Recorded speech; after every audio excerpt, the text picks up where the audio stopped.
छठे दरवाजे में आते ही वास्को तो आगे चलने लगा, लेकिन रसेल बैठ गया और रोता रहा। वो बार बार एंजल को याद कर रहा था। वास्को ने उसे बहुत देर तक समझाया और आगे बढ़ने को कहा। रसेल रोते हुए उठा। उसने उन दोनों ने अपना सर इधर उधर देखा तो उन्हें कुछ दूर कोई इंसान, जानवर, न पक्षी, न कुछ भी नजर नहीं आया। हर तरफ वीरानी छाई थी। बस जमीन, पहाड़, नदी, घास, यही सब था। उन लोगों ने जान लिया कि यह वीरान दुनिया है, यहाँ कोई नहीं था। दोनों को लगा कि यहाँ तो खतरा उतना नहीं है, क्योंकि जब यहाँ कोई है ही नहीं तो खतरा किससे होगा।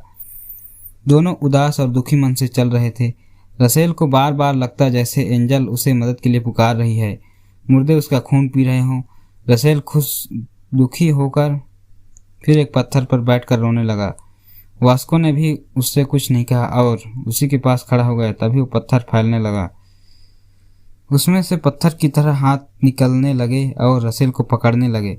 रसेल वहां से भागा और तब वास्को ने अपनी तलवार निकाली और उस हाथ को काट दिया। लेकिन ये क्या, हाथ कटती ही नहीं, हाथ कटते ही पत्थर से खून बहने लगा और पत्थर के रोने की आवाज़ आने लगी। आवाज़ भी इतनी तेज कि कानों के पर्दे फट जाए। वास्को बोला, कहने को तो ये वीरान दुनिया है, लेकिन यहाँ पर जो भी चीज़ें हैं बेहद खतरनाक हैं। हमें बच बच के यहाँ से चलना होगा। इसके बाद दोनों वहाँ से भाग निकले। दोनों समझ गए थे कि इस वीरान दुनिया में बहुत खतरा है जिनसे उनको लड़ना है। उन्हें बहुत भूख और प्यास लगी थी। चलते चलते दोनों एक जंगल में आ गए जहाँ बहुत ही मोटे और विशालकाय पेड़ थे, मानो सदियों पुराने हो। वहीं उन्होंने एक फलों से लदा हुआ पेड़ देखा तो भागकर पेड़ के पास गए। वास्को ने जल्दी जल्दी कुछ फल तोड़े और रसेल के साथ खाने बैठ गया। तभी उन्हें फिर एंजल की याद आई, पर आंसू पोंछते हुए दोनों फल खाना शुरू करना चाहा। पर जैसे उन्होंने फल को दांत लगाने चाहे, फलों ने अपना मुंह फैला दिया और फैलाकर दोनों के होठों में काट लिया और मुंह के अंदर घुसने लगे। वास्को ने बड़ी मुश्किल से उन फलों को मुंह से निकाला, पर एक फल रसेल के अंदर चला गया और पेट में जाकर धीरे धीरे काटने लगा। रसेल दर्द से चिल्लाने लगा। इतने में ही पीछे से आवाज आई, ओहो, ये कौन है जिसने मेरी नींद खराब कर दी? ओ बच्चों, इतना क्यों चिल्ला रहे हो? ये सुनकर दोनों इधर उधर देखने लगे तो देखा विशालकाय पेड़ घूर घूर कर उन्हें देख रहा था। दोनों डर के मारे चुप हो गए। कुछ देर बाद रसेल फिर से दर्द से चिल्ला पड़ा। तब वास्को ने उसकी समस्या बताई। पेड़ सुनकर तेजी से हंसने लगा और बोला, बस इतनी छोटी सी बात और तुमने मेरी नींद खराब कर दी। ये नामुराद फल न जाने कब तक लोगों को परेशान करेंगे। यह कहते ही पेड़ ने जमीन के नीचे से अपनी एक लंबी सी जड़ निकाली और वो सीधा रसेल के मुंह में जाकर घुस गई। कुछ ही पलों में पेड़ ने रसेल के अंदर से फल निकाल दिया। जैसे ही पेड़ की जड़ से फल छूटा, वो रोते हुए भाग गया। रसेल को अब जाकर कुछ राहत मिली। दोनों ने पेड़ को धन्यवाद कहा तो पेड़ बोला, दोबारा मेरी नींद खराब मत करना, अब जाओ, कहकर पेड़ सो गया। दोनों ने सोचा नहीं था कि फल भी इतने भयानक हो सकते हैं। दोनों फिर जंगल में आगे बढ़ गए। रसेल बोला, मैं अब और नहीं चल सकता, मुझे आराम करना है। मुझे भूख भी लगी है, लेकिन मैं थोड़ा सोना चाहता हूँ। तो वास्को ने कहा, चलो सामने उस पेड़ की छांव में कुछ देर आराम कर लेते हैं। और दोनों जाकर लेट गए वहीं। उन्हें पता नहीं था कि उन्हें कब नींद आ गई, लेकिन जब आंख खुली तो देखा दोनों किसी चीज से बंधे हवा में लटके थे और वास्को की तलवार नीचे जमीन पर पड़ी थी। वो दोनों अपने आप को छुड़ाने के लिए प्रयास करने लगे। तभी उन्होंने महसूस किया कि वो जिस चीज से बंधे थे वो पेड़ की शाखाएं थी। पेड़ उन्हें और कसकर पकड़ने लगी। रसेल ने अपनी छड़ी निकाली और पेड़ों की शाखाओं को स्थिर कर दिया, जिससे दोनों नीचे गिर पड़े और तलवार उठाई। पर जैसे ही उन्होंने अपने पास देखा, सारे पेड़ अपना भयानक मुंह फैलाए और विशाल शाखाएं उनकी ओर आ रहे थे। उन दोनों ने जीवन में इससे पहले चलने वाले पेड़ कहीं नहीं देखे थे। वह दोनों वहां से भागने लगे, लेकिन एक पेड़ ने रसेल को पकड़ लिया। तब वास्को ने तेजी से तलवार चलाना शुरू किया, जिससे सभी पेड़ों की शाखाएं कट गई।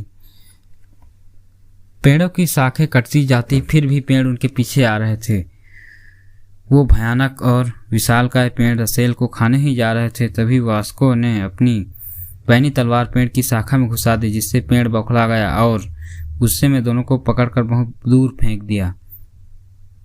अब तो उनकी भूख प्यास भी मर गई थी। वास्को ने कहा, अब हमें पेड़ों से बहुत दूर रहना पड़ेगा, वरना वे दोनों दूर जाकर जमीन पर लेटकर आराम करने लगे। तभी जमीन फटने लगी और तेजी से मुंह फाड़कर हंसने लगी। जमीन से बचने के लिए वो भागने लगे। वो भागते जाते और उनके पीछे सारी जमीन ध्वस्त होती जाती। भागते भागते वो पानी के पास पहुंचे। वो कुछ सोचते इससे पहले उनके नीचे की जमीन भी फटने लगी। इसलिए जमीन से बचने के लिए वो दौड़ते हुए पानी में कूद गए। इससे पानी मुस्कुराया और अपने होठों पर जीभ फेरने लगा। वास्को और रसेल पानी के अंदर पहुंचते तो पानी ने उन्हें मारना शुरू कर दिया। पानी उन्हें नदी की तलहटी में कैद करने ले गया। लेकिन ये क्या, नदी में एक भी मछली या कोई और जीव जंतु नहीं था। शायद इसलिए इसे वीरान दुनिया कहते थे। वास्को ने अपनी तलवार से बहुत प्रहार किया, लेकिन पानी को कुछ नहीं हुआ। दोनों बहुत देर तक लड़ते रहे और ऊपर आ गए। उन्हें नहीं समझ आ रहा था कि वह क्या करें। तभी रसेल ने अपनी छड़ी घुमाई और पानी को बर्फ में बदल दिया। पानी धीरे धीरे तेजी से जमने लगा और दोनों जल्दी से बाहर आ गए। अब उन्हें पता चल गया था कि दुनिया कितनी खतरनाक दुनिया है। वो किधर जाएं, समझ नहीं आ रहा था। वक्त कटा जा रहा था। रसेल रोते हुए बोला, इससे अच्छा तो मैं मुर्दों की दुनिया में ही था। एंजल के साथ रह जाता और मर जाता। वो फूट फूट कर रोने लगा और कहने लगा, मुझे घर जाना है, मुझे अपनी एंजल के पास जाना है, मुझे अपने घर जाना है।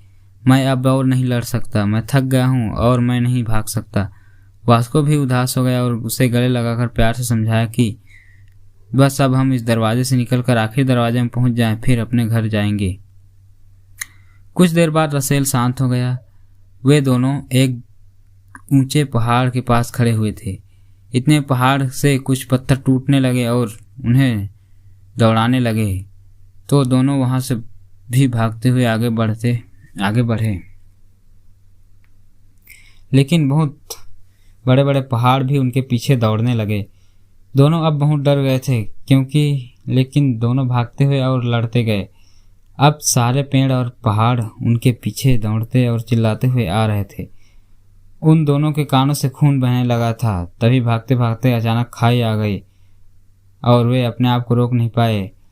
पहाड़ से नीचे जाकर गिर गए, जिससे रसेल की छड़ी भी खाई में गिर गई। वो तेजी से नीचे गिरने लगे थे कि तभी लाल रोशनी होने लगी।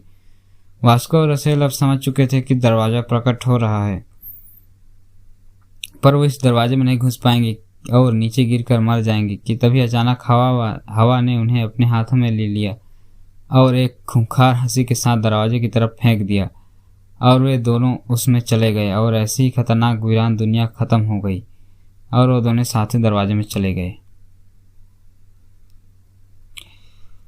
रसेल और वास्को दोनों अब सबसे खतरनाक दरवाजे के अंदर आ चुके थे। ये सातवां दरवाजा सबसे डरावनी दुनिया का था और शैतानों की दुनिया दरवाजा था। रसेल बहुत थका था, इसलिए वास्को ने रसेल को अपनी पीठ पर बैठाया और धीरे धीरे चलने लगा। उन्हें काफी दूर रोशनी उठती दिख रही थी। जैसे जैसे वो पास आते गए, रोशनी बढ़ती गई और उन्हें कुछ आवाजें सुनाई देने लगी। तभी उन्हें एक किला दिखाई दिया, काले पत्थरों का किला, जिसका दरवाजा बहुत ही भयानक शैतान के मुंह में था।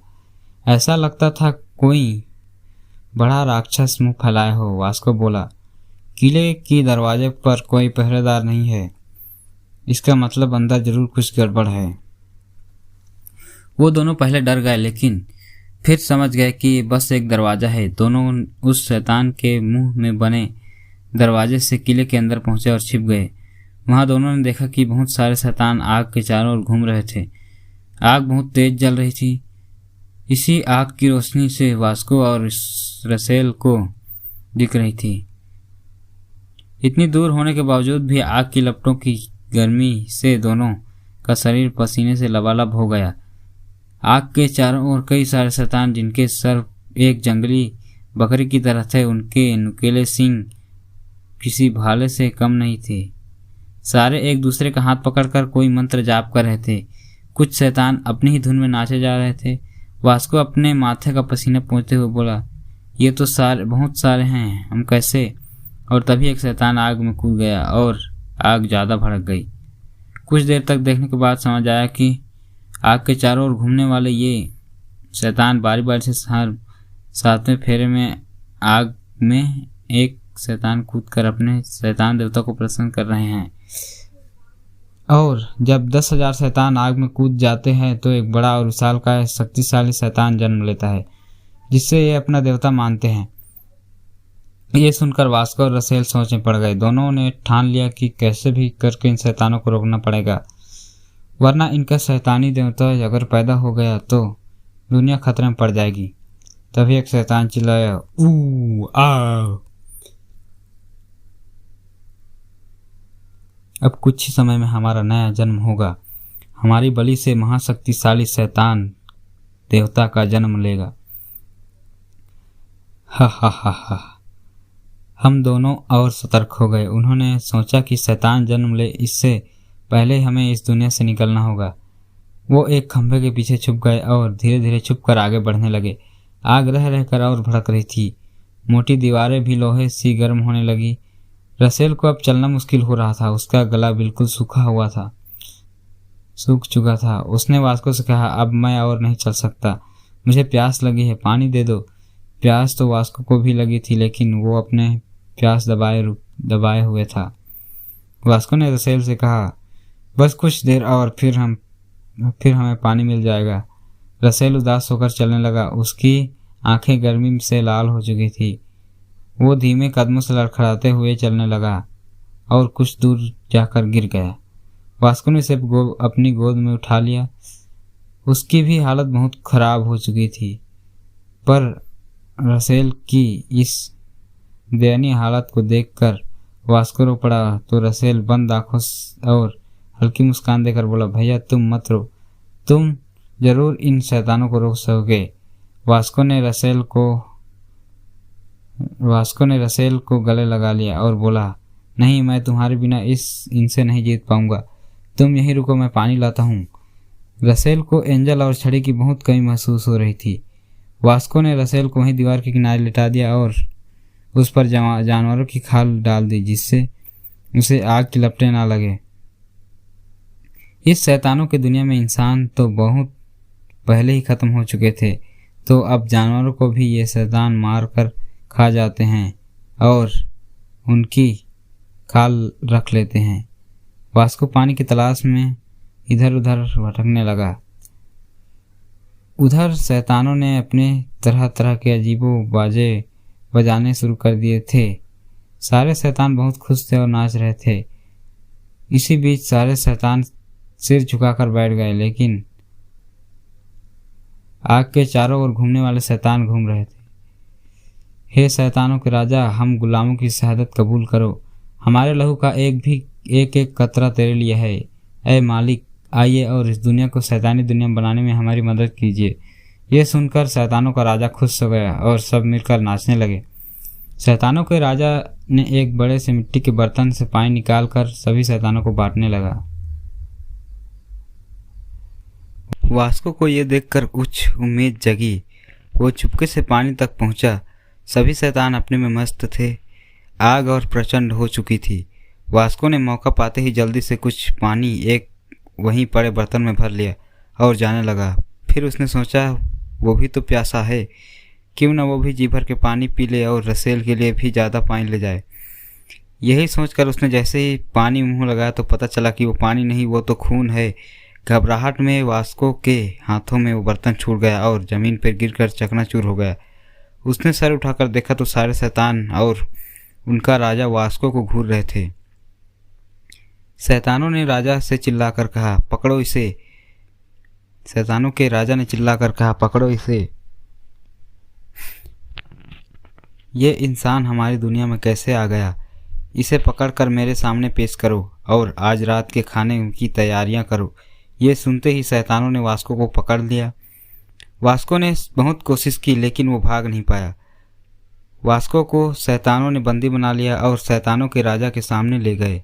शैतानों का राजा बहुत डरावना और शक्तिशाली था। उसके सिर पे 2 लंबे और मजबूत सींग, उसका सांप जैसा मुंह और हाथ जैसे मोटे पेड़ों की लाल जड़ें। वास्को ने अब तक ऐसा भयानक चेहरा नहीं देखा था। उधर रसेल की आंखें बंद होने लगी कि तभी उसको बुढ़िया की आवाज़ सुनाई दी। वो बोली, बेटा जागो, आंखें बंद मत करना, अभी तुमको इन शैतानों को मारना है। उठो, मैं तुम्हारी मदद कर सकती हूँ। बोलो तुम्हें क्या चाहिए, बोलो बेटा। रसेल बहुत कोशिश करता आंखें खोलने की, पर प्यास और कमजोरी के कारण उसकी सांसें धीमी पड़ती जा रही थी। फिर आवाज़ आई, रसेल भैया उठो, देखो मैं आ गई तुम्हारे पास, चलो खेलें, चलकर कुछ तुम भी कर सकते हो, उठो। रसेल बेटा कहाँ हो तुम, हमारे पास आओ। मम्मी देखो, मम्मी पापा कब से तुम्हें ढूंढ रहे हैं। रसेल को बीते समय की तरह तरह की आवाज़ें सुनाई दे रही थी। वो बहुत कोशिश करता पर आंख नहीं खोल पाता। उसे चारों ओर अंधेरा दिखने लगा। रसेल समझ चुका था कि अब उसके पास ज़्यादा वक्त नहीं, इसलिए उसने आंखें बंद की और ईश्वर को याद करने लगा। उधर शैतानों के राजा ने अपने लंबे लाल खून जैसे पेड़ की जड़ों से दिखने वाले हाथ वास्को की ओर बढ़ाया और उसे पकड़कर हवा में टांग दिया और बोला, तुम नासमझ इंसान, क्यों बेवजह चले आते हो मरने के लिए। चलो अच्छा ही है, आज कुछ तो अच्छा खाने को मिलेगा। हा हा हा हा हा हा हा हा। ले जाओ इस कीड़े को और इसे साफ करके मेरे लिए रात के खाने का इंतजाम करो। हा हा हा। और हाँ शैतानों, इसे अच्छी तरह से साफ करना, क्योंकि मुझे इंसानी बदबू पसंद नहीं। अब जाओ और तैयारी करो। यह कहकर राजा उठकर आग के पास चला गया और बोला, मेरे मुलजिमों, मैं तुमसे बहुत खुश हूँ। तुम लोगों की शहादत जाया नहीं जाएगी। तुम सबके बाद मैं भी शैतानों के देवता को बुलाने के लिए इस आग में कूद जाऊंगा और शैतानों की दुनिया में हम हमेशा के लिए अमर हो जाएंगे। हा हा हा हा। सारे शैतान राजा की जय जयकार करने लगे और राजा वहां से चला जाता है। शैतान वास्को की जंजीर खोलते हैं और उसे नहलाने और शुद्ध करने के लिए उसके सारे कपड़े उतारने लगते हैं। कपड़े उतारते ही उसकी त्वचा आग की गर्मी के कारण झुलसने लगती है। मौका पाकर वास्को अपनी तलवार निकालकर शैतानों से लड़ने लगता है। कुछ देर में वो शैतान को मार देता है। किले में शोर के कारण अन्य शैतान इस लड़ाई को सुन भी नहीं पाते, जिससे वास्को पानी लेकर सीधे रसेल के पास आता है और देखता है रसेल बेसुध पड़ा है। वास्को उसे जल्दी से पानी पिलाता है और तब जाकर रसेल की आंख खुलती है। रसेल कुछ बोलता इससे पहले ही वहां पे शैतानों के आने की आहट होती है। वास्को और रसेल दोनों जानवरों की खाल से पूरे शरीर को ढक लेते हैं और छुप जाते हैं।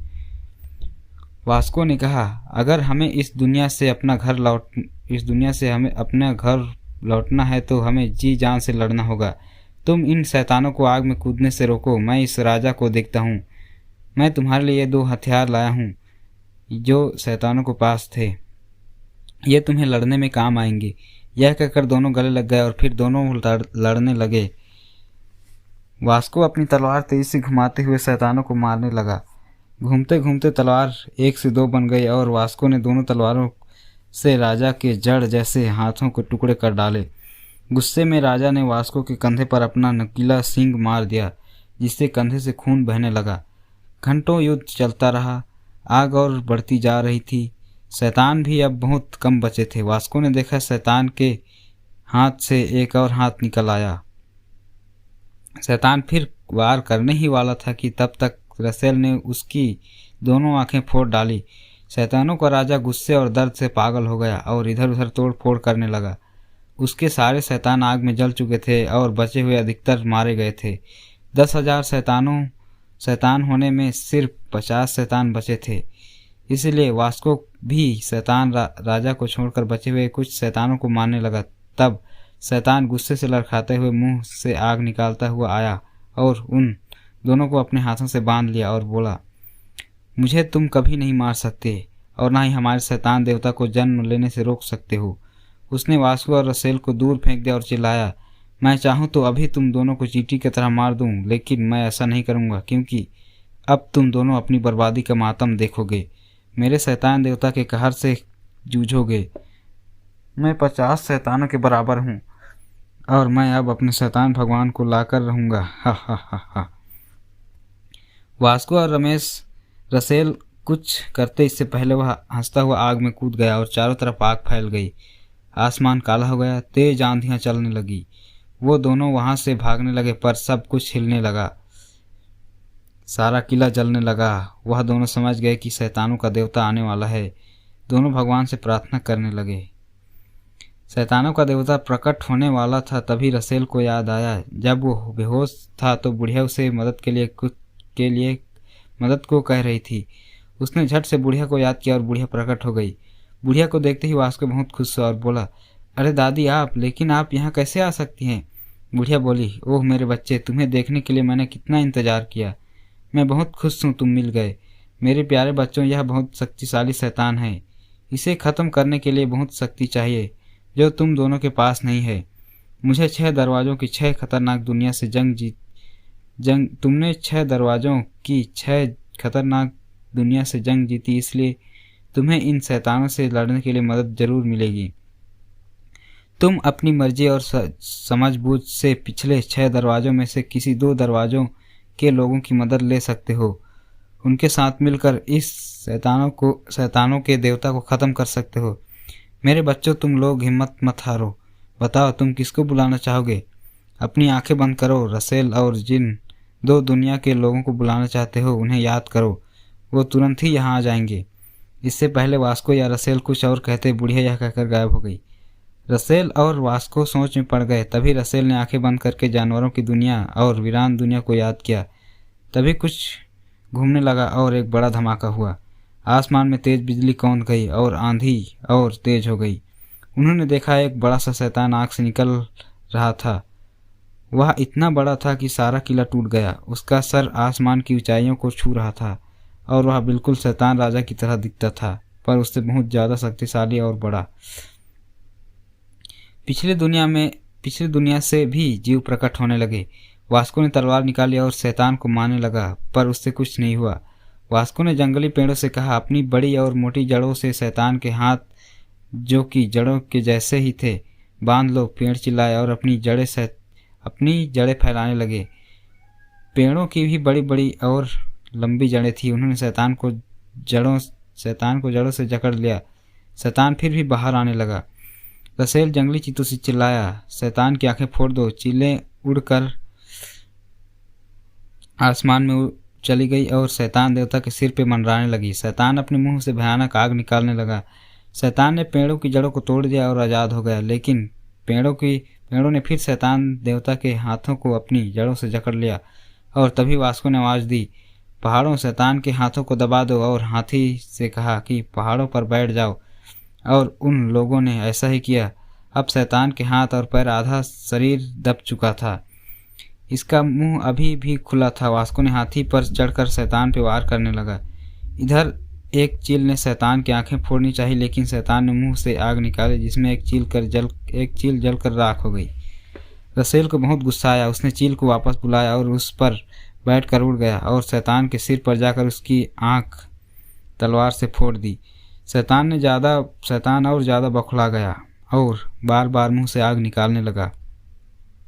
शैतान ने गुस्से में सब पेड़ को तोड़ दिए, पहाड़ गिरा दिए। बहुत देर तक लड़ाई चलती रही।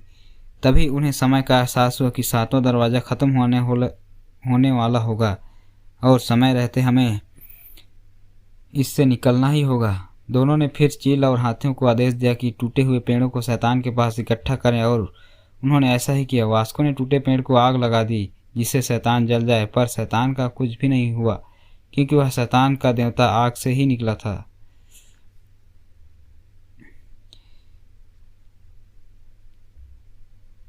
अब रसेल और वास्को समझ चुके थे कि शैतान को कैसे ख़त्म करना है। उन्हें आवाज़ लगाई, कहा, तैयार हो जाओ। और शैतान के शरीर पर दोनों ने एक साथ तलवार घुसा दी, जिससे शैतान बौखलाकर चिल्ला पड़ा और मुंह से भयंकर आग निकालने के लिए जैसे ही उसने मुंह खोला, पूरी नदी उसके मुंह के अंदर घुस गई और शैतानों का देवता तुरंत काला पड़ गया और मर गया, क्योंकि वह आग से निकला था और पानी ही उसे मार सकता था। शैतान लकड़ी के कोयले की तरह जलकर खाक हो गया। चारों ओर काला धुंध छा गया। पिछली दुनिया से आए लोग भी गायब हो गए और सब कुछ तबाह होने लगा। वास्को रसेल भागने लगे पर दरवाज़ा प्रकट ही नहीं हो रहा था। सारी जगह नष्ट हो रही थी। तभी उन्हें याद आया कि दरवाजे तो सिर्फ सात थे जो कि पूरे हो चुके थे। अब वो घबराने लगे। तभी हवा ने आकर कहा, वीरान दुनिया से आई मैं हवा अभी यही हूँ, मैं तुम्हें बाहर ले चलूँगी। वह दोनों हवा पर बैठ गए और तेजी से हवा आग और तहस नहस होते किले के ऊपर से जो उड़ा कर ले गई। वह वापस पिछली दुनिया से ही उन्हें बाहर ले जा रही थी और जिस दुनिया से हवा गुजरती वह दुनिया पूरी तरह से नष्ट हो जाती और हमेशा के लिए ख़त्म होती जाती। जब हवा मुर्दों की दुनिया पहुंची तो रसेल एंजल को ढूंढने लगा। रसेल ने चिल्लाना शुरू किया, एंजल एंजल तुम कहाँ हो, एंजल एंजल। पर कोई नहीं बोला और एक आवाज़ सुनकर कुछ मुर्दे उनके पीछे भागने लगे। हवा आगे बढ़ गई। वास्को और रसेल उदास हो गए। अचानक उन्हें आवाज़ आई, रसेल रसेल। दोनों ने पीछे देखा तो एंजल हवा को पकड़े लटके थी। दोनों ने उसे ऊपर चढ़ाकर गले लगाया और खुशी से झूम उठे। अब उन्हें कोई गम नहीं था। धीरे धीरे सब दरवाज़ों की दुनिया ख़त्म होती जा रही थी। अंधेरी दुनिया से निकलते हुए बच्चे फिर उदास हो गए। बेचारा ब्रेवो कहकर सब आगे बढ़ गए और फिर मशीनी दुनिया को पार करके वहीं आ गए जहाँ से 7 दरवाज़ों का सफ़र शुरू हुआ था। सामने बुढ़िया का घर था जिसमें बुढ़िया ठीक वैसे ही उदास बैठी अपने पोते वास्को की फ़ोटो देख रही थी। हवा गायब हो गई और फिर तीनों उस बुढ़िया के पास आ गए। बुढ़िया तस्वीर के आगे बैठी तस्वीर को एकटक देख रही थी। वास्को ने जाकर बुढ़िया को गले लग गया, लेकिन यह क्या, बुढ़िया तो मर चुकी थी।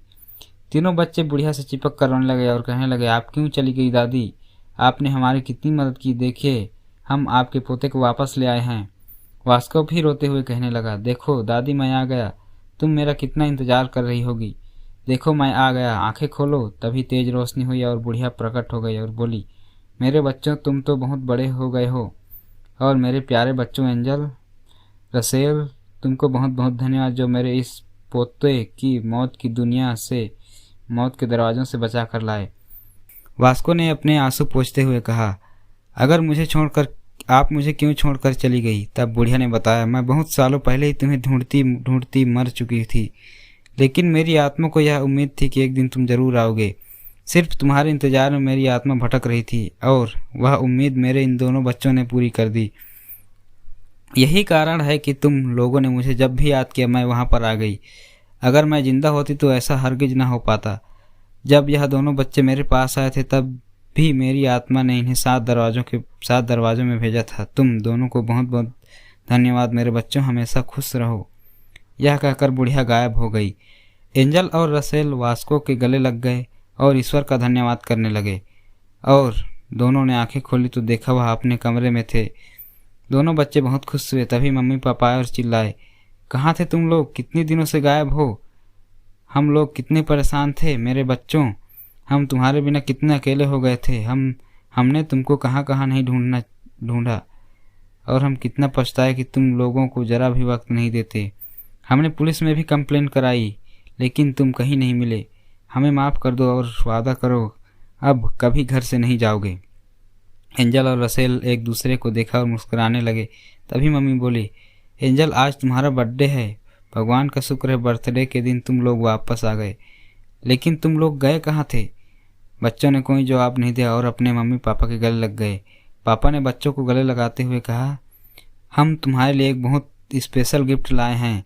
एंजल ने बड़ी उत्सुकता से पूछा, पापा क्या है वो। मम्मी ने उसे दरवाज़ा खोलने के लिए कहा। एंजल ने दौड़कर दरवाज़ा खोला तो बिल्कुल दंग रह गई और खुशी चिल्ला उठी, भैया भैया यहाँ आओ। रसेल भागते हुए आया और वो भी खड़ा का खड़ा रह गया क्योंकि दरवाजे के बाहर और कोई नहीं बल्कि ब्रेवो था। मम्मी पापा बोले, यह बच्चा अनाथ है और जब हम तुम दोनों को ढूंढ रहे थे तब हमें ये मिला, आज से हमारे साथ रहेगा। इसका कोई नहीं है इसलिए हम इसे अपने साथ ले आए। तीनों बच्चे खुश होकर एक दूसरे से गले लग गए। बच्चों ने दूर बादलों में वास्को और बुढ़िया को देखा जो मुस्कुराते हुए उनका प्यारा बेवा उन्हें लौटा गए थे।